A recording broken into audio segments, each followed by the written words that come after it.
Є пропозиція в порядку обговорення до порядку денного включити незавершення ремонту дорожнього покриття по вулиці Курчатова. Досі. Прошу поговорити. Пропозиція ніяким чином не оформлена, Олексій Григорович. Ні, я помиляюсь.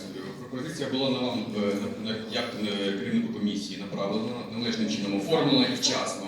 Як доказ, я вам її просто зараз продемонструю. На це питання надісланий запит.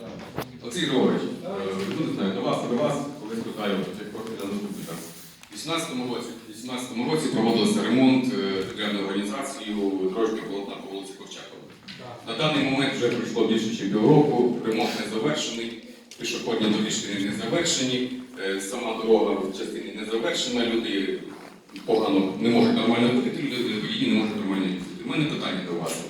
Я реагую на звернення своїх збирателів, і вони спитають, чому не завершений ремонт на даний час, коли це закінчиться. Саме ділянка цієї вулиці вас? Вона і біля заправки, і заїзди до громадського транспорту зупинок, і пішохідні переходи від школи до цієї дороги.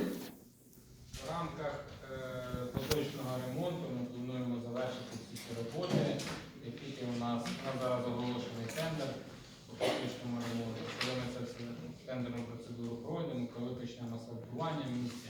Я сподіваюся, що ми там в перших числах травня почнемо. Ця вулиця, завершення асфальтування цієї вулиці є в планах і в цьому році завершення.